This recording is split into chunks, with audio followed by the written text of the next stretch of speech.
Grand debate में आपको खुशामदीद। नाजरीन, आम इंतखाबात का मैदान सजने को तैयार है। इलेक्शन कमीशन ऑफ पाकिस्तान की जानिब से 8 फरवरी को आम इंतखाबात का ऐलान किया गया है। तारीख ये बताती है कि जब भी आम इंतखाबात का ऐलान किया जाता है या वक्त आता है तो सियासी जमातें आवाम को खुशहाली और तरक्की के सब्ज बाग दिखाते हैं। उन्हें 1 करोड़ नौकरियां, 50 लाख घरों की स्कीमें बताई जाती हैं। कोई पाकिस्तान को एशियन टाइगर बनाना चाहता है तो कोई रोटी, कपड़ा और मकान का तराना सुनाकर आवाम से वोट हासिल करना चाहता है। किसी को रियासत मदीना बनानी है, किसी को वोट को इज्जत दिलवानी है और कोई ये समझता है कि जमहूरियत बेहतरीन इंतकाम है। किसी के पास तब्दीली कार्ड है, किसी के पास मुझे क्यों निकाला का कार्ड है और किसी के पास भुट्टो कार्ड है। किसी के पास नया पाकिस्तान है, कोई पुराना पाकिस्तान चाहता है और कोई ये कहता है कि ये तो हमारा पाकिस्तान है। लेकिन वोट सभी लेते हैं, हुकूमतें सभी की बनती हैं, लेकिन होता यह है कि अवाम के मसाइल हल नहीं होते। आज की इस ग्रैंड डिबेट में हम इन्हीं मौज़ूआत पर बात करेंगे। ये जो सियासी जमातें 5-5 साल हुकूमतें करती हैं, इससे अवाम को क्या मिलता है, पिछले 5 साल का जायजा लेंगे। आज बड़े खास मेहमान इस ग्रैंड डिबेट में हमारे साथ मौजूद हैं। 3 बड़ी पार्टियों के नुमाइंदगान हमें ज्वाइन कर रहे हैं। मेरे बाएं जानिब सबसे पहले मुस्लिम लीग नून की नुमाइंदगी करते हुए राना मशहूर अहमद साहब हमारे साथ मौजूद हैं। उनको इस ग्रैंड डिबेट में खुश आमदीद कहेंगे। आज पाकिस्तान पीपल्स पार्टी की नुमाइंदगी कर रहे हैं बैरिस्टर आमिर हसन साहब, और उनके साथ तशरीफ फरमा हैं पाकिस्तान तहरीक इंसाफ के रहनुमा सरदार अजीमुल्लाह साहब, और मेरे दाएं जाने मौजूद है सीनियर एनालिस्ट सुहेल वराइट साहब। थैंक यू सर, आपने अपना टाइम दिया। और उनके साथ मौजूद हैं अनीक नाजी साहब। थैंक यू सर, हम आपको भी वेलकम बोलते हैं। और साथ सईद काजी साहब हैं। Thank you for joining for grand debate. और आवाम तो हमारे साथ है ही, ऑडियंस इस ग्रैंड डिबेट का हिस्सा रहेगा। लेकिन सबसे पहले मैं राना मशहूर साहब की तरफ आऊँगी। सर, मैं आपको 2 मिनट दूंगी और मैं आपसे जानना चाहूँगी कि मुस्लिम लीग नून की इत्तेहादी हुकूमत की 16 माह की क्या कारकर्दगी रही है, आपने किस हद तक अपने मंशूर पर अमल किया? बिस्मिल्लाहिर्रहमानिर्रहीम। मैं समझता हूँ कि इलेक्शंस के अंदर इस तरह की डिबेट्स जो हैं आवाम तक अपना नुक्ता नज़र पहुँचाना और एक इस तरह के प्लेटफॉर्म पे पहुँचाना ये बहुत ज़रूरी होता है। मुस्लिम लीग के आप जब 16 माह की बात करते हैं ना, तो उससे पहले आपको 2013 में ज़्यादा पीछे नहीं जाता, 2013 में आपको लेके जाना चाहूँगा, जब पाकिस्तान के अंदर दहशतगर्दी थी, पाकिस्तान के अंदर लोड शेडिंग थी, पाकिस्तान के अंदर मईशत जो है वो डाउनवर्ड ट्रेंड था। मतलब इन्फ्लेशन 2013 में अगर आप याद करें तो 7.85 से ऊपर थी। और हमारी हुकूमत ने आके, जो मियाँ नवाज शरीफ साहब हैं, उन्होंने ये रोना नहीं रोया था कि IMF ने कहा कि जी आप पाकिस्तान 2 माह में दिवालिया होने जा रहा है। पाकिस्तान के अंदर हमने प्रोजेक्ट्स लगाए, पाकिस्तान के अंदर दहशतगर्दी का खात्मा किया, लोड शेडिंग का खात्मा किया, मईशत को पैरों पे खड़ा किया। इन्फ्लेशन जिस तरह मैंने पहले कहा कि 7.85 पे थी, उसको 3.72 पर लेकर आए। और इसी तरह जो बाकी इंडिकेटर्स थे, और उसके अंदर पहली दफ़ा 2016 में IMF को खैरबाद कहा गया। 16 माह में सबसे बड़ा काम ये था पॉलिसीज़ बनाना, SFIC। आज अगर आप देखते हैं कि डॉलर का रेट कंट्रोल हो रहा है, आज अगर पेट्रोल नीचे जा रहा है, आज अगर स्टॉक मार्केट ऊपर जा रही है, तो वो पॉलिसीज जो शहबाज शरीफ साहब की 16 माह की हुकूमत बनाकर गई थी, आज उसके समरात पूरी कौम को मिल रहे हैं। बैरिस्टर आमिर साहब, पाकिस्तान पीपल्स पार्टी की सिंध में लगातार 15 साल की हुकूमत और ये 16 माह की गवर्नमेंट में भी आप इनके इत्तेहादी रहे, लेकिन इस गवर्नमेंट से निकलने के बाद फिर आपने इन्हीं को ही कहा, जो बिल्कुल आपके दाएं जाने बैठे हैं, ये महंगाई लीग है। फिर इन्हीं के प्राइम मिनिस्टर को पहले आप ये कहते थे कि शहबाज शरीफ साहब जो हैं वो पाकिस्तान पीपल्स पार्टी के वज़ीर आज़म हैं और इसके साथ साथ शहबाज स्पीड की ज़रूरत है। इतना सब कुछ कहने के बावजूद भी अब आप कहते हैं जो महंगाई हुई है उसके ज़िम्मेदार ये हैं। इस मुल्क में जितना बिगाड़ हुआ है वो इसी जमात का पैदा करता है। आपने क्या किया? बहुत शुक्रिया जी। बिस्मिल्लाहिर्रहमानिर्रहीम। देखिए, हमें आपने सिर्फ सिंध तक रखने की कोशिश की है कि मैं उसी का जवाब दूं। अब मैं ओवरऑल जवाब दूंगा, अपने 5 साल की भी बात करूंगा जैसा कि राना साहब ने की है। देखिए, 2007 का पाकिस्तान और 2013 का पाकिस्तान। इसका जायज़ा लें, हमारा मुकद्दर तो हमेशा ये रहा है कि जब 16 दिसंबर को पाकिस्तान टूटता है तो भुट्टो साहब को इक़्तिदार सौंप दिया जाता है और फिर हम आपको आइन दे के आपको इंटरनल सिक्योरिटी देते हैं और एटम बॉम्ब दे के एक्सटर्नल सिक्योरिटी देते हैं और मुल्क को सरबुलंद करते हैं। 18वीं तरमीम लेके आए, दहशतगर्दी ख़त्म की, पाकिस्तान का सबसे बड़ा सोशल सिक्योरिटी नेट का programme, Benazir income support programme लेके आए, लोड शेडिंग ख़त्म करने के लिए सबसे, इसके बावजूद कि इफ्तिखार चौधरी हमारे साथ क्या कर रहा था और किस तरह रोक रहा था, हमने बिजली के मंसूबे लगाए, पाकिस्तान के अंदर CPEC साइन किया और गवादर पोर्ट साइन करके पाकिस्तान को का रुख बदला कि अब आपने एशिया की तरफ देखना है, दूर के ढोल ही सुहाने हो सकते हैं, दोस्त अच्छे नहीं होते। बाकी देखिए, सियासत में ये असलूब कोई बुरी बात नहीं है कि एक दूसरे पर तनकीद करें और बड़े अच्छे अंदाज में करें। अगर राना साहब समझते हैं कि हमारे 16 महीने की जो हम साथी थे उसमें वजारत ख़ारजा में कोई कमी आ रही है तो ज़रूर तनकीद करें, इनका हक़ है। अगर क्लाइमेट चेंज में कोई ख़राबी रही है ज़रूर करें, कॉमर्स में रही है ज़रूर करें, लेकिन अब ये इनकी विद इन पार्टी अगर इख्तलाफ है कि मिफ्ता ठीक था या इसहाक डार साहब ठीक थे, तो हम तो बड़े अच्छे तरीके से इनके साथ 16 महीने गुजारे हैं। ना लॉन्ग मार्च किया, ना तंग किया, ना पक्की शीशों वाली जल्दी बार बैठ के हम इनके साथ लगे रहे। आज बात करेंगे क्योंकि इन्हीं के सर पे वो बोझ आएगा मईशत वाला। पीपल्स पार्टी सिर्फ एक बात के साथ, तो आप इन्हें महंगाई लीग मानते हैं? नहीं, महंगाई तो असल में तो महंगाई तहरीक इधर है और लीग इधर है, हम दरमियान में फंसे हुए। किसी के कंधों पे सवार होके आना। 2017 में प्रोजेक्ट आई के बड़ाई साहब की बात के ये कंपनी नहीं चलेगी, तो फिर प्रोजेक्ट MNS 2024 ये भी कंपनी नहीं चलेगी। तहरीक इंसाफ की तरफ बढ़ते हैं। सरदार अजीम उल्लाह साहब, तहरीक इंसाफ को 3.5 साल मिले और तब्दीली के वादे किए गए, कहा गया कि जी 1 करोड़ नौकरियां दी जाएंगी, 50 लाख घर दिए जाएंगे।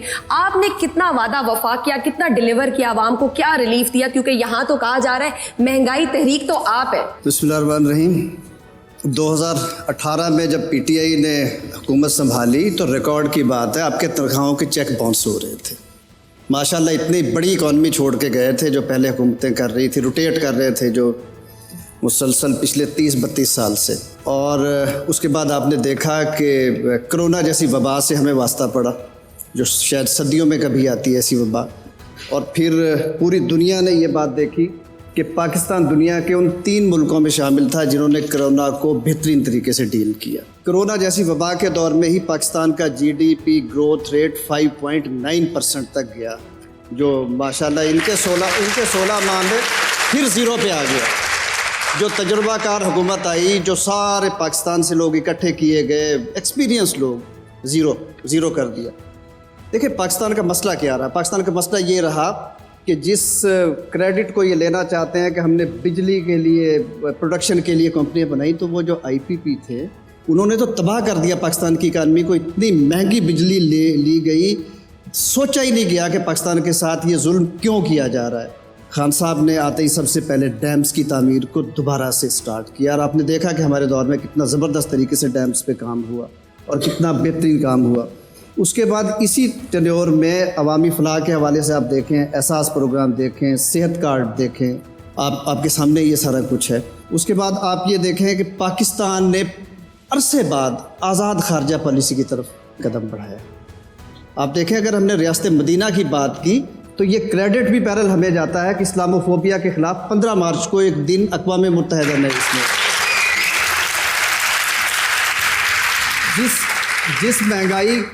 जिस महंगाई का रोना रो के हमारे ख़िलाफ़ ये कू किया गया था मिल के, पता नहीं किन किन के साथ, वो देखें इनके 16 माह में तो वो कुछ 10-20 गुना ज़्यादा हो गई है। 130-40 से पेट्रोल कहाँ पहुँच गया, डॉलर का कन्वर्जन रेट आप देखें ना कहाँ चला गया। ये सारी चीज़ें इनकी हैं। बात यह है कि PTI के दौर में अवामी फलाह के हवाले से जो काम हुआ वो अनप्रेसिडेंटेड है। अकेले सेहत कार्ड का ही मुकाबला नहीं कर सकते। ठीक है, हम आपने सुहेल साहब सुन तो लिया। अब हम आपकी तरफ जाना चाहेंगे कि PTI की 3.5 साल की कारकर्दगी और नून लीग की 16 माह की कारकर्दगी, इन दोनों ने अपना मुकदमा भी आपके सामने रखा है। आप कैसे देखते हैं कि कौन सी पार्टी ने बेहतर परफॉर्म किया है? देखिए, परफॉर्मेंस तो ज़ाहिर है हर एक को हक है कि अपने पॉजिटिव पॉइंट्स बताए, लेकिन मेरा मुकदमा बिल्कुल मुख्तलिफ है। मेरा मुकदमा ये है कि पाकिस्तान एक जमहूरी पार्लिमानी मुल्क है।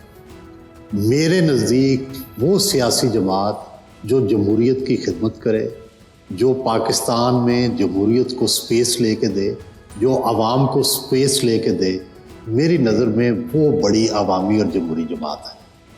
इस मामले में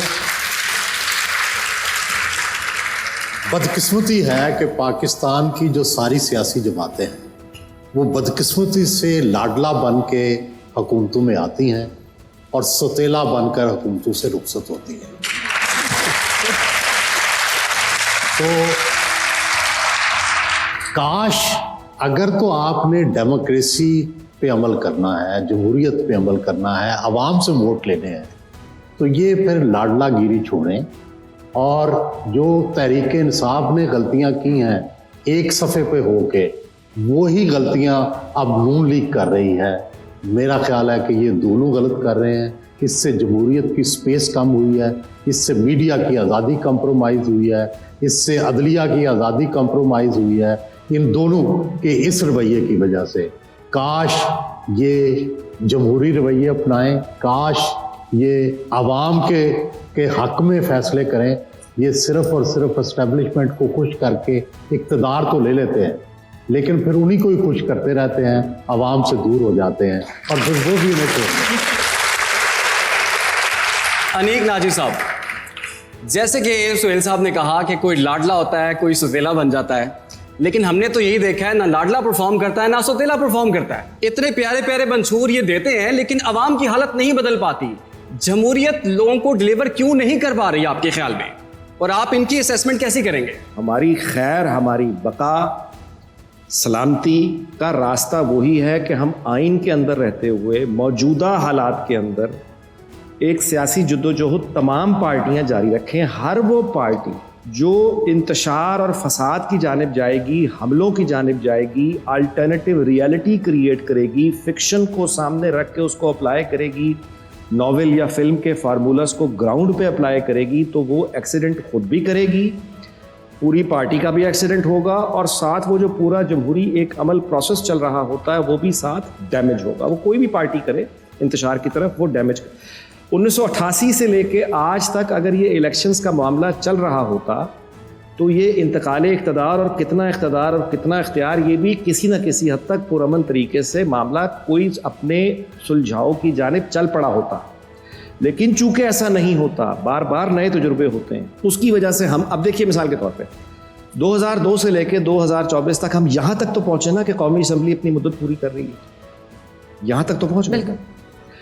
यही हमें आगे बढ़ना है और एक वक्त आएगा, 4, 5, 6 इलेक्शंस आएंगे जब हम एक आइन की बालादस्ती को अपने सामने ज़हूर पजीर होते हुए देख पाएंगे। ये है वो पुरअमन तरीका जिस पे हमें चलना है। लेकिन सर, जमहूरियत तो मुद्दत पूरी कर रही है लेकिन रोटी नहीं मिल रही, रोजगार नहीं मिल रहा, इंसाफ नहीं मिल रहा। रोटी रोजगार, ये मेरा ख्याल है सईद काजी साहब ज़्यादा इस पे आपको क्योंकि इसकी मुझे ज़्यादा जरूरत ठीक है सईद काजी साहब, मैं आपकी तरफ जो ठीक है सईद काजी साहब, मैं आपकी तरफ जाना चाहूँगी कि इन्होंने तो पार्टी एक्सीडेंट की बात की, लेकिन 8 फरवरी 2024 के इंतखाबात में मंशूर गायब है, विक्टिम कार्ड खेला जा रहा है। नवाज शरीफ की तरफ से ये विक्टिम कार्ड खेला जा रहा है कि मुझे क्यों निकाला, और इमरान खान साहब ये विक्टिम कार्ड खेल रहे हैं कि मुझे क्यों हटाया। मंशूर आपको गायब नज़र आ रहा है। अच्छा, मैं जहाँ कुछ इस्तिलाहें इस्तेमाल हुई, एक तो मैं उनकी तरफ जाऊँगा और दूसरा ये जो अभी आपने बात की, और मुझे यूँ लगता है कि हम किसी बीमारी की अलामतों की तशरीह करते रहते हैं। जो इटियालॉजी है ये क्यों है, ये क्राइसिस क्यों है, मैशत का क्राइसिस है। कुरान में मिसाल देता हूँ, अभी मेरे भाई ने कहा कि जी रियासत बची, तो मिफ्ताह इस्माइल साहब ने जिस दिन 50-60 रुपये पेट्रोल बढ़ाया तो हमें टीवी पे मुबारकबाद दी कि अल्लाह का शुक्र है पाकिस्तान बच गया। मैंने कहा हुजूर 24 करोड़ लोगों का बुरकस निकल गया है, मेरी उस पाकिस्तान से मुलाकात ही करा दें जो आज बच गया है। मैं अर्ज़ करता। दूसरी बात ये कि आज एक वज़ीर मौसूफ ने बयान दिया है जो कि सेहत के मिनिस्टर हैं कि 54% जो एडोलेसेंट बच्चियां हैं वो अनेमिक हैं। 2018 की फिगर है, 5 में से 3 माएँ अनेमिक हैं। 47, मैं सबसे पूछता हूँ ना, बताएं बारी बारी, आपने सब ने मिलकर हुकूमत की। आप इस तरह करें कि आपकी पार्टियों के जो सरबराह हैं 1980-81 से या 90 से, जब से ये पावर में आए हैं, टैक्स रिकॉर्ड निकाल के अपना ग्रोथ रेट निकालें और इस मुल्क का ग्रोथ रेट निकालें। ये 2 इकानमियाँ आप चला रहे थे, जो मेरी इकानमी चलाई उसका आपने बुरकस निकाल दी। और आपका ग्रोथ रेट अगर मैं बिल गेट को सुनाऊं तो बिल गेट शर्मा जाए। आप निकालें जाके, ये टैक्स ऑफिस अभी है। बात ये है कि 47% बच्चे जो हैं स्टंटेड ग्रोथ और वेस्टेड है, यानी वो अपने बचपन से सीधा बुढ़ापे में चले जाते हैं। मैं क्या कहूँ, आपकी बड़ी अच्छी फिगर होंगी, खान साहब की भी बड़ी अच्छी फिगर होंगी, तो जाहिर है उनके वक्त में ये भी था। बात ये है, और मैंने अभी आपको फिगर दी UNDP, $23 बिलियन दे के हमारे अवाम आपको पालते हैं। UNDP की फिगर है जिसमें आपकी सब्सिडीज हैं। और फिर कहते क्या हैं, ओ जी हम नौकरियां देना हमारा काम नहीं है, प्राइवेट सेक्टर देगा। वो हजूर वजीर मसूफ ने कहा PTI के, मैं कहा जनाब की गाड़ी का पेट्रोल तो मैं डलवाता हूँ, आपके बच्चों की फीस मैं देता हूँ, आपके घर की बिजली का बिल मैं देता हूँ। और ये आइन में लिखा हुआ है, आइन की आर्टिकल 1 से लेकर 40 में मेरे राइट्स लिखे हुए हैं। इसको उन्होंने सस्पेंड कर रखा है। इनमें से क्या कोई पीस ऑफ लेजिस्लेशन लेके आया कि जनाब ये प्रिंसिपल ऑफ पॉलिसी नहीं है? इसमें क्या है, आर्टिकल 3 है कि डिस्क्रिमिनेशन नहीं होगी। नहीं होती डिस्क्रिमिनेशन। जो एक पब्लिक स्कूल है वहाँ पे फीस क्या है और एक प्राइवेट में क्या है। इलाज और सेहत जुर्म बन चुका है यहाँ, ठीक है। और दो दुनिया हैं। और यहाँ पे हम बहस कर रहे हैं ये जमहूरियत की बात नहीं। जमहूरियत 508 BC में ये पहली दफ़ा लफ्ज़ इस्तेमाल हुआ था यूनान में। ये 2 चीज़ों से निकला है। पीपल्स रूल, ये पीपल्स रूल होता है। ये जो आपकी ज़िंदगी है बड़ी, ये 8 करोड़ की गाड़ी से सीट जिससे शीशे से बाहर दुनिया में बड़ी खूबसूरत नज़र आती है, भले वो लाहौर जैसा गंदा शहर ही क्यों ना हो, जो दुनिया में 3रे नंबर पे आ गया। मुझे ये बताएं, ये पाकिस्तान में लाहौर गैस चैम्बर किसने बनाया? पीपल्स पार्टी भी रही, PTI भी रही, मुस्लिम लीग नून भी रही। 15 करोड़ 20 करोड़ रुपए में एक इलेक्शन होता है, एक MNA होता है। हजूर यहाँ रिफॉर्म्स नहीं चाहिए। इनकलाब की बात की थी और रिफॉर्म के चक्कर में मारे गए। या तो बात ही ना करें, नहीं बैठते हैं जितने सारे दोस्त बैठे हुए हैं, यहाँ हमसे ये बात ना करें। आपने हमारे खिलाफ एक ऐलान जंग कर रखा है, हर बजट हमारे खिलाफ एक ऐलान जंग होता है। मैं बात ख़त्म करता हूँ। मैंने एक खातून से पूछा अपने एक प्रोग्राम में MNA कि जब ये फाइनेंस बिल पास होता है तो इसका क्या मतलब होता है? वो कहते हैं ये बिल बजट पास हो जाता है। मैं नहीं, उस दिन आप फेट सील करती हैं कि कितने बच्चे गंदे पानी से मरेंगे, कितने बच्चे इलाज के बगैर मरेंगे। तो ये जो एक खामोश मौत है, और मैं अभी आपको फिगर दूं कि कितने गंदे पानी से कितने बच्चे मरते हैं, तो ये इश्यूज़ हैं। अगर ये इलेक्ट्रल इश्यूज़ नहीं है तो भाई जरा मर्जी बन जाए, सनू की फ़र्क है। गुफ्तगू का सिलसिला जारी है। यहाँ वक्त हुआ एक ब्रेक का, आप हमारे साथ रहिए। Welcome back. ग्रैंड डिबेट में आपको खुशामदीद एक बार फिर। जैसे कि हमने कहा कि इस बार सबसे बड़े स्टेक होल्डर्स हमारे ये यंगस्टर्स, ये नौजवान हैं। आज मैं अपनी ऑडियंस में मौजूद हूँ और हम मौका देंगे अपने नौजवानों को कि वो उनसे सवाल पूछें। तो सबसे पहले मैं, आप प्लीज़ अपना तारुफ कराइए और अपना नाम बताइए और ये बताइए आपने किन से सवाल पूछना है। ये माइक पकड़ लीजिए। मेरा नाम फ़हद अली ख़ान है और मेरा ताल्लुक़ पंजाब यूनिवर्सिटी के शोबा इब्लागियात से है। मेरा सवाल सर सुहेल वड़ाई साहब से है, मैं उनसे सवाल करूँगा। Sir, my question is that कि आपने कहा कि हमें अंधी तकलीद नहीं करनी चाहिए, बिल्कुल नहीं करनी चाहिए। लेकिन सर, ये जो सामने सियासतदान हमारे सारे बैठे हैं, ये वही लोग हैं जिन्हें हमने 2013 में भी आजमाया, 2018 में भी आजमाया, लेकिन अब नौजवान क़यादत मैदान में है नहीं। तो हम किस तरफ जाएं सर? हम वोट का चुनाव कैसे करें? जी सुहेल साहब, दुनिया भर में जो तरीका है, काश पाकिस्तान में भी वही तरीका हो। दुनिया भर में तरीका है कि लोग असूलों की बुनियाद पर पार्टियों को जांचते हैं। यही मैं आपसे रिक्वेस्ट कर रहा हूं कि आप ये देखें कि आपके दिल के करीब कौन से असूल हैं।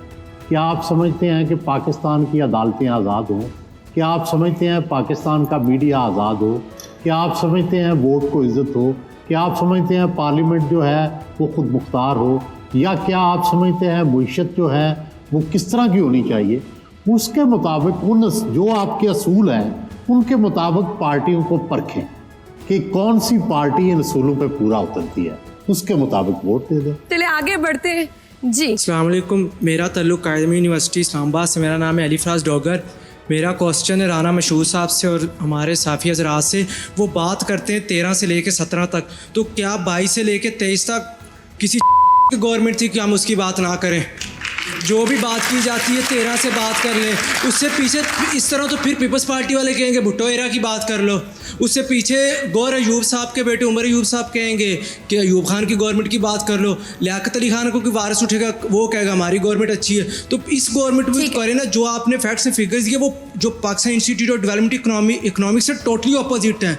वो कहते हैं आपके दौर में तो जो जीडीपी ग्रोथ थी वो 3 से भी नीचे थी, इमरान रजीम में 6 पे ग्रोथ थी। दूसरी तरफ हमारे दानिश हजरात कहते हैं, अनीक नाजी साहब ने बात की 9 मई हो गया, अल-जुल्फ़कार की बात होगी। हमारे दानिश्वर हजरात उस चीज़ की बात क्यों नहीं करते जब सुप्रीम कोर्ट पे अटैक किया गया था? यहाँ हर चीज़ की बात हुई ना, यहाँ पे बात हुई महंगाई की, रोज़गार की। जो अभी जबर हो रहा है उसके बारे में बात क्यों नहीं हो रही? जो अभी चादर और चार दीवारी पैमाल हो रही है उस पर बात क्यों नहीं हो रही? टिकट होल्डर्स के बच्चे उठाए जा रहे हैं, मेरे अपने दोस्त हैं गुजरात से, उनको उठा लिया गया। इस पे आप राना साहब आप क्यों बात नहीं करते? आप तो सियासी वर्कर तो दूसरे सियासी वर्कर की बात करता है। Thank you. ठीक है, थैंक यू सो मच। ठीक हो गया जी अनीक साहब एंड सुहेल साहब। देखिए बात ये है कि मैं ये जो है ना ये मिक्स एंड मैच जो करने का, यानी ये जो तकाबुल है कि अच्छा फलां पार्टी ने ये किया तो हमारे साथ ये क्यों हो रहा है, फ़र्क समझिए। इंतकाल इक़्तिदार का मामला है ना, जब आप बगावत करते हैं, बगावत की कोशिश करते हैं, तो उसके बाद बगावत हो जब जिनके खिलाफ की जाती है उनसे फिर ये तवक्को करना कि वो रहम का रवैया करेंगे, ये बचपने की यानी इंतहाई बचपने की बात। जो गलती चले हो गई, मान भी ली गई, कोई माफ़ी हो सकती है? माफ़ी पहले ये माने तो सही ना कि गलती है। अपना नाम बताइए, तारुफ कीजिए। अस्सलाम वालेकुम, मेरा नाम हिना लियाकत है और मेरा ताल्लुक़ सहाफ़त से है। मेरा ये सवाल है कि जब भी हम सियासतदानों से बात करते हैं परफॉर्मेंस की, तो वो एक दूसरे के कंधे पे बंदूक रख के चलाते हैं, ठीक है? या फिर हमें बेनज़ीर इनकम सपोर्ट का कार्ड जो है उसकी गोली दे दी जाती है, तो कभी हमें सेहत कार्ड की गोली दे दी जाती है। 4 लोगों पे मुश्तमिल अफराद वो पूरे महीने का खर्च, बिजली का बिल, गैस का, पानी का, जितना उनके खाने पीने के, उनके बच्चों की स्कूल और जो इलाज है उसका खर्चा 35,000 में आप मुझे पूरा करके दिखा दें, मैं अपनी जेब से दूंगी आपको। Thank you. प्लीज़ ये बताइए, आप लोग कहते हैं कि नई सोच जो है ना वो आनी चाहिए सियासत में, लेकिन हम लोग जब से पैदा हुए हैं सिर्फ यही 3-4 हमने पार्टियां देखी हैं जो कि नस्ल दर नस्ल चलती आ रही हैं। अगर आप लोग नहीं संभाल सकते हैं, जो कि हमें नज़र आ रहा है कि नहीं संभाल सकते, प्लीज़ हम लोगों को मौका दें, हम आके खुद अपने मुल्क को संभालें। आज अगर आप फैसला करने जा रहे हैं, अपने सामने तमाम जमातों के मंशूर रखें, तमाम जमातों की कारकर्दगी रखें और झूठ को साइड पे रख के फैसला करें, तभी इस मुल्क के अंदर महंगाई पर भी काबू पाएंगे, तभी आप मईशत को भी चलाएंगे। और जो सबसे बड़ी बात है कि आज पाकिस्तान के अंदर जो झूठ की बुनियाद पे नवाज शरीफ साहब की अगर बात करें तो उनको कभी चोर कहा गया, कभी गद्दार कहा गया, कभी उनको जो है मोदी का यार कहा गया। और जब फैसले आते हैं तो उन फैसलों में पाकिस्तान की अदालतों को छोड़ दें, ब्रॉडशीट का जो फैसला आया उसके अंदर एक प्रॉपर्टी लंदन क्या था ना, वो ब्रॉडशीट, उसके अंदर कुछ नहीं निकला। महंगाई है, आपका मसला है, मुझे क्यों निकाला? मैं उस तरफ ही आ रहा हूं जी, मैं उस तरफ ही आ रहा हूं। ये मसले तब हल होंगे जब आप जिन पर एतबार करते हैं ना, जो नवाज शरीफ साहब कहते हैं वोट को इज्जत दो और मुझे क्यों निकाला, वो इसलिए कि वोट आपका लेकर इक्तदार में आते हैं और फैसले नहीं करने दिए जाते। जब तक फैसले करने का इख्तियार नहीं होगा ये मुल्क तरक्की नहीं करेगा। जब तक इस मुल्क के अंदर अवाम के वोट को इज्जत नहीं दी जाएगी तब तक ये मुल्क आगे नहीं जाएगा। मेरा नाम अरीबा अतीक है, मैं भी जर्नलिज्म से हूँ, पंजाब यूनिवर्सिटी से मैंने जर्नलिज्म की है। मेरा सवाल है राना मशहूद साहब से। अभी कह रहे हैं कि नवाज शरीफ ने ये आपकी बात के उसको मैं कंटिन्यू करना चाहूँगी कि अभी आपने कहा कि ये जो नवाज शरीफ ने कहा कि मुझे क्यों निकाला, तो ये तो उनका लॉजिक रॉन्ग है कि मुझे क्यों निकाला, निकल के तो खुद चले गए लंदन, हमने तो नहीं भेजा, खुद चले गए। और आप अपनी 2013 से 2017 की कारकर्दगी की बात कर रहे हैं। आपने बहुत लैपटॉप्स दिए, आपने बहुत काम किया, पीफ भी इंट्रोड्यूस करवा दिया, लेकिन आप एक हॉस्पिटल नहीं बना सके जिसमें नवाज शरीफ का इलाज हो सकता, मरियम नवाज की सर्जरी हो जाती या इसहाक डार का ऑपरेशन हो जाता। जी राना साहब, इस मासूमाना सवाल का क्या जवाब है आपके पास? नवाज शरीफ साहब को लंदन क्यों जाना पड़ा? ये अगेन उनके जो प्लेटलेट्स गिरे थे ना, जिनका मजाक उड़ाया गया, जिस तरह बेगम कलसूम नवाज साहिबा की बीमारी का मजाक उड़ाया गया और वहां पर एक नौजवान हॉस्पिटल में चला गया ये देखने के लिए कि बेगम कलसूम वाकई बिस्तरे मर्ग पे हैं कि नहीं है। तो देखें, ये वही नवाज शरीफ है जो लंदन से वापस आके जेल में गया था।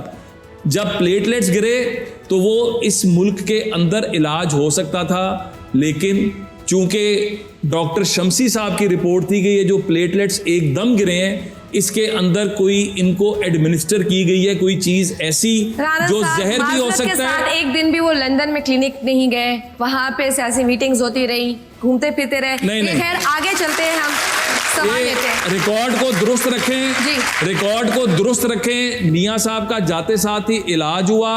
मियां साहब ने 8 माह बाद, आफ्टर 8 मंथ्स, पहली मीटिंग की थी। ठीक है, अगला यहाँ सवाल। पे कोई ऐसा आदमी नहीं है जो ये कहेगा कि मैं हूँ और मेरे बाद मेरी औलाद लाइन लगाएगी। जब तक लोग नहीं आएंगे, नए लोग नहीं आएंगे। ठीक है, बिल्कुल सही। आगे बात सुनिए, मुझे जी प्लीज। देखिए, वरासत बुरी हो तो काबिल नफरत होती है, लेकिन अगर वरासत अच्छी हो तो इतनी कोई उससे बुग़्ज़ भी नहीं रखना चाहिए। हमने पाकिस्तान के अंदर वरासत में बेनज़ीर भुट्टो देखी है, कोई दूसरी बेनज़ीर भुट्टो मुझे एशिया में, दुनिया में तलाश करके दे। और एक बात, ये क्रेडिट ना मेरे भाई बनाए कि उनका बेटा या बेटी नहीं आए आगे क़यादत के लिए, वो तो उनका पता करने के लिए नहीं आए, वो जेल में है 1 साल से। पहले बेटा बेटी बाप को तो माने, फिर आप उन्हें लीडर, और आपने जिसे लीडर बनाया है भाई, मेरा दोस्त है, हम दोनों ने प्रैक्टिस इकट्ठी की है, उसका तो पीटीआई से था, वो तो हमारा कैंडिडेट था, 2 दफ़ा तीर पे इलेक्शन लड़ा। ये कुछ 6 महीने हुए हैं, 6 महीने हुए हैं, उसने खान साहब का मुकदमा पकड़ा है।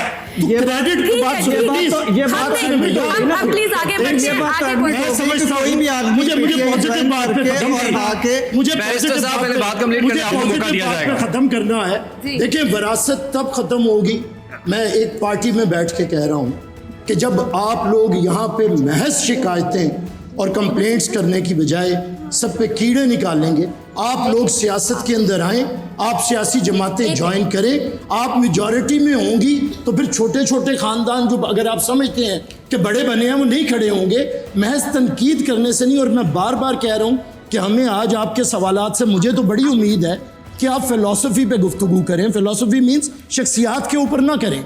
आइन क्या है, आइन के लिए क्या हुआ है, जमहूरियत के लिए क्या हुआ है, इंसानी हकूक़ के लिए क्या हुआ है, ये पाकिस्तान कैसे बदला या नहीं बदला, पाकिस्तान के अंदर पासपोर्ट किसके पास होता था और किसे किसे मिला।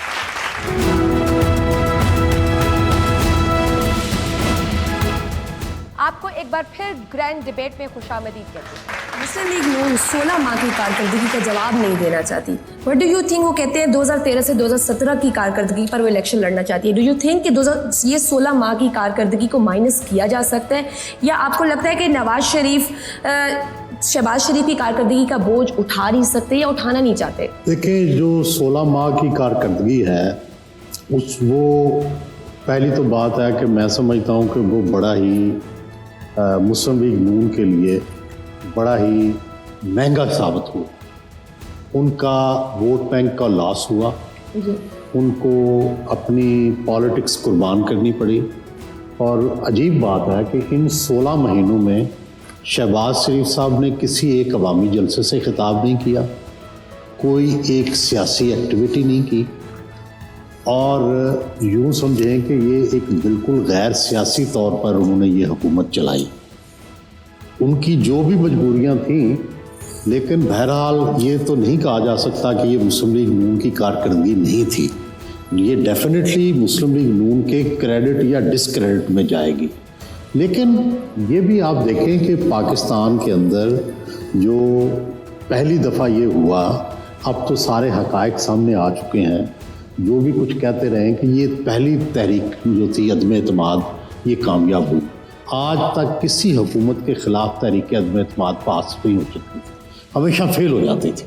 लेकिन इस दफ़ा पास हुई, उसके बाद उन्होंने एक गवर्नमेंट बनाई। लेकिन ये देखें कि क्या डिफ़ॉल्ट से बचे? यस, बचे डिफ़ॉल्ट से, लेकिन क्या आप उसके मुतबादल कुछ पॉलिसियाँ दे सके? नहीं।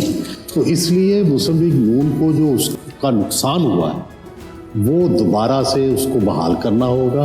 आपको ये साबित करना होगा कि वो 16 माह के अंदर आप क्यों कोई नई पॉलिसी नहीं दे सके, क्यों आप जो है सियासत नहीं कर सके, क्यों आपका वोट बैंक लॉस हुआ, क्यों आपको नुकसान हुआ। ये सारे सवालात का जवाब है। और एक और ज़िमनी सवाल भी है। सवाल ये है कि सियासी जमातें जो हैं ये क्यों करती हैं कि जब इनका दौरे इक़्तिदार होता है तो जो चीज़ें इनको उस वक्त बुरी लगती हैं, जब ये अपोजिशन में जाते हैं तो उनको अच्छी लगनी शुरू हो जाती हैं। मसलन इमरान खान साहब पहले कहते थे कि जनरल बाजवा जैसा तो कोई जर्नैल ही नहीं है जी, तो यही इमरान खान साहब कहते थे हम फ़ौज के साथ एक सफ़ा पे हैं, और ना खारजा पॉलिसी पे इख्तलाफ है, ना दाखिला पॉलिसी पे इख्तलाफ है, ना मईशत पे इख्तलाफ है, ना सियासत पे इख्तलाफ है। बंदे जो थे असम्बली के अंदर वो भी पूरे करने के लिए की मदद दी जाती थी। तो अब जो है वही जनरल बाजवा जो उन्हें लेके आए थे 1918 में, वो मीर जाफर भी हो गए, मीर सादक भी हो गए, फौज भी बुरी लगनी शुरू हो गई। यही नवाज शरीफ थे जो पहले कहते थे वोट को इज्जत दो, जो कहते थे जनरल बाजवा गलत है, जो कहते थे ये फौज जो है इसने सियासत पे कब्जा कर लिया है। अब आजकल कोई फौज के खिलाफ बयान नहीं दे रहे। लव एंड हेट का रिलेशन तो चलता ही रहता है। एक जमाना था जब अपने खलाई मखलूक की जरूरत जी, तो ये ज़राअत की भी असम्बली ने वोट दिया। तो मेरा ये ख्याल है कि ये दो अमली खत्म होनी चाहिए, इसकी बजाय सियासत होनी चाहिए असूल पर जी। और आप बच्चों के लिए भी, नौजवानों के लिए भी, कि आप भी शख्सियात की अंधी तकलीद ना करें। आप ये देखें कि कौन है जो पाकिस्तान में मईशत को बेहतर करना चाहता है, कौन है जो पाकिस्तान में मीडिया को आज़ाद देखना चाहता है, कौन है जो आइन की पाबंदी करना चाहता है, कौन है जो जमहूरियत के ज़्यादा करीब है, कौन है जो ह्यूमन राइट्स की पाबंदी करना चाहता है, कौन है जो अदलिया की आज़ादी चाहता है। ये पैमाने रखें, अपने अपने बुतों को मत पूजें, इसकी बजाय असूलों को पूजें, तभी कौमें तरक्की करती है। ये बड़ा अहम नुकता आपने उठाया। एक मिनट, हमने सईद काजी साहब का पॉइंट लेने आपने एक तो मैंने कहा कि वो सबसे पॉपुलर, क्योंकि हम असम्बली को हम वोट देते हैं और वो असम्बली हमें हमारी विल को रिफ्लेक्ट करती है, और वो तकरीबन 342 लोगों ने जाकर बाजवा साहब को वोट दिया था। मैं समझता हूँ कि जमहूरियत की एक ये शक्ल भी है। मगर बाई एंड लार्ज मैं यही कहूँगा कि ये बिल्कुल उन्होंने ठीक कहा है। असूल की बजाय अपना मंशूर बताएं, और मुझे ये बताएं कि आप तीनों पार्टियों के मंशूर में कौन सा बुनियादी डिफरेंस है, जो कि मुझे लगता है कि सबका एक ही है, सबका मंशूर, और वो मंशूर ये है कि ये शराफिया के हक़ में होता है और एंटी पीपल होता है। ये इस पर बात करें। देखिए, गुजारिश ये है कि सियासी जमातें हमारी हद पे तनकीद नहीं है, क्योंकि मैं इन्हें भी मजलूम समझता हूँ। सर उनकी परफॉर्मेंस है, नहीं परफॉर्मेंस ठीक है, लेकिन उनका इख्तियार कितना मिलता है, उनका इख्तियार कितना, हम तो उन्हें वोट देते हैं, इख्तियार बहुत थोड़ा है इन्हें। ऐसा करते हैं, इन मजलूमों से बात करते हैं। हाँ, मजलूम लोग हैं ये, मजलूम। जी, हमारे जानिब जो है राणा साहब लेकर आते हैं। राणा साहब, आपको तो मजलूम बना दिया उन्होंने, तो पहले तो आपको बहुत बहुत मुबारक हो मजलूम बनने के लिए। हम तो समझते थे कि वहाँ जो लोग बैठे हैं वो मजलूम है। एनीवेज सर, आप आए थे रियासत बचाने के लिए और आपने कहा कि मैं सियासत कुर्बान करने के लिए आया हूँ। मुल्क को डिफ़ॉल्ट से बचाने के लिए आप लोग आए थे, लेकिन गरीब को आपने डिफ़ॉल्ट कर दिया। चीनी आपके 16 माह में 60% उसकी कीमत बढ़ी, आटा जो है 143% उसकी कीमत बढ़ी।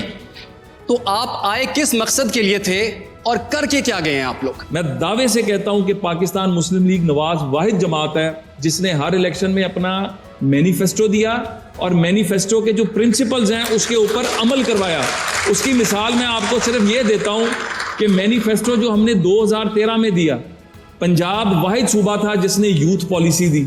यूथ पॉलिसी में जो प्रिंसिपल्स ऑफ पॉलिसी थे उसके अंदर लैपटॉप से लेके, उसके अंदर पीफ पंजाब एजुकेशन एंडोमेंट फंड से लेके, उसके अंदर बेहतरीन जो बच्चे और बच्चियां उनको स्कॉलरशिप्स, दुनिया की 50 बेहतरीन यूनिवर्सिटियों में स्कॉलरशिप देने से लेके, लैपटॉप्स तो दिए लेकिन 2.5 करोड़ बच्चे स्कूल नहीं मैं जाते। उस तरफ आ रहा हूं, मैं उस तरफ आ रहा हूं। जी। 90 लाख बच्चा स्कूलों में था जब हमारी हुकूमत आई थी। जब हम हुकूमत छोड़कर गए थे 1 करोड़ 53 लाख बच्चा स्कूलों में था। भट्टे पे काम करने वाला बच्चा भी स्कूल में था। जनूबी पंजाब के अंदर वो बेटी जिसको वो स्कूलों में नहीं भेजते थे, सुन तो लेना, मैं आ रहा हूं उस तरफ भी। जो काम किया है वो देखे, मैनिफेस्टो की बात यहां पर हुई ना, तो मैनिफेस्टो पे अमल किसने कराया? 2013 का जो मैनिफेस्टो था, उस मैनिफेस्टो के ऊपर 5 साल में जो अमल हुआ, हमने जो 2018 का मैनिफेस्टो तैयार किया। लेकिन सर अभी तक आपका वैसे करंट मैनिफेस्टो नहीं आया, आ चुका है रिसेंटली। इस वक्त 30 कमेटियां बनी हुई हैं, मैनिफेस्टो पे काम कर रही हैं, लेकिन अभी काम कर रही हैं। नहीं तो देखें, ये एक रोड मैप है जो देना है। ये ऐसे नहीं कि मतलब आप उठा के कॉपी पेस्ट करके दे दें। ये एक बड़ी सीरियस किस्म की जो है एक्सरसाइज है। और दुनिया के महज़ब माशरों में इस बात पर नहीं आप वोट लेते कि आप मजलूम हैं, इस बात पर नहीं लेते कि आपके साथ ज्यादती भी है, इस बात पर लेते हैं कि आपका मैनिफेस्टो क्या था, परफॉर्मेंस क्या थी, डिलीवरेंस क्या थी। बैरिस्टर साहब, मैं आपकी तरफ आऊंगी कि सिंध को तारीख के बदतरीन सैलाब का सामना करना पड़ा। आपने अपने मंशूर में कहा था कि डैम्स बनाएंगे। सिंध में कितने डैम्स बने? देखिए ना, हैरानगी की बात है कि ये बात पूछी जाती है पॉलिटिशियन से। अच्छा, जो डिक्टेटर आता है वो आइन तोड़ने के लिए तो अवाम की रजामंदी नहीं लेता कि मैं आइन तोड़ूं या ना तोड़ूं, आपका हक हाकमियत सलब करूं या ना करूं। कालाबाग डैम पे वो फिर अवाम से पूछने लगता है मैं बनाऊं या ना बनाऊं। तो मैं ये समझता हूं कि जो काम जिसने करना था उस पर जो बात आ जाए। देखिए, सिंध के अंदर अगर हमारी 15 साल हुकूमत है ना, तो अब लाहौर में बैठे लोग सिर्फ महज तासुब के ऊपर तो फैसला कर नहीं सकते। सिंध के लोगों ने किया, 5 साल हुकूमत के बाद हमें ज़्यादा वोट और नशिस्तों के साथ अगली हुकूमत दी 2013 में। 2013 की हुकूमत के बाद 2018 में ज़्यादा वोट और ज़्यादा नशिस्तों के साथ लेके आए। हमारा ये है कि पंजाब, पढ़ा लिखा पंजाब, सेहतमंद पंजाब नारों में वहाँ दिल का 1 हॉस्पिटल या 2 बनाए गए थे। सिंध के अंदर हर डिस्ट्रिक्ट के अंदर एक NICVD है। और सेहत की जो सहूलतें आज दुनिया में, सेहत और तालीम की जितनी बेहतर सहूलतें आज सिंध के अंदर है, शायद वो दूसरे सूबों से बहुत बेहतर। कुत्ते के काटने की वैक्सीन मौजूद नहीं है, थर में लोग कैसे मर रहे हैं? कुत्ते के काटने की तो है, शायद सिंध के पास कुत्ते के भौंकने की वैक्सीन कम है, जिसकी वजह से हम उस पर काबू नहीं पा रहे। काटने की भी प्रॉब्लम नहीं है, मैं आपको बता रहा हूँ, काटने की प्रॉब्लम नहीं है, भौंकने की ज़्यादा। रियासत की तरजीह आम आदमी को बनाना पड़ेगा। मैं एग्री करता हूँ कि पाकिस्तान में तगड़ा बंदा रियासत पाल रही है और रियासत को गरीब आदमी पाल रहा है। इसे अब वापस लाना पड़ेगा। और एक ज़रूरी चीज़ जो पीपल्स पार्टी इस दफ़ा लेके आ रही है, नौजवान सिर्फ वही बड़ाई साहब वाली बात है कि बुत परस्ती से ज़रा हम अगर निकल आए तो ये देखें कि आप 70% नौजवान हैं, आपने क़यादत 17-72 को देनी है, 78 को देनी है या 80 वालों के पेटे में डालनी है। इकबाल को सिर्फ कौमी शायर बना के दीवार के साथ टांगा हुआ है। इकबाल पुकार पुकार के कह रहा है, ये जलसों में चलाने के लिए तराना नहीं है कि खिरत को गुलामी से आज़ाद कर और जवानों को पीरों का उस्ताद कर। अगर आप 70% हैं तो जमातों में सवाल उठाएं कि नौजवान की आदतें लेके आए। अगर नौजवान की आदतें नहीं है तो रास्ता बनाएगी जमहूरियत। आखिरी बात कर लेंगे, रास्ता बनाएगी जमहूरियत। वो कहेगी, फिर इकबाल कहेगा कि सुल्तानी है जमहूर का आता है ज़माना, जो नक्शे कौन तुमको नजर आए मिटा दो। अगर आपने उठना है तो नौजवान की आदतें लाएं। अगर आपके वोट से 72, 74, 76, 78 आएंगे तो फिर आप ये गौर करें कि ये ताकत का सरचश्मा आवाम नहीं रहेगी, अक्सरियत को क्या हकमियत। ठीक है जी, आपका पॉइंट आ गया, आपका पॉइंट आ गया। बहुत बहुत शुक्रिया आपका। तो ग्रैंड डिबेट का पहला हिस्सा आपने मुलाहिजा किया। कल फिर हाजिर होंगे इसी ग्रैंड डिबेट के साथ, जिसमें हम दूसरा हिस्सा आपको दिखाएंगे। यही पार्टिसिपेंट्स होंगे, यही आवाम होगी, आवाम के सवाल होंगे और इनके जवाबात होंगे।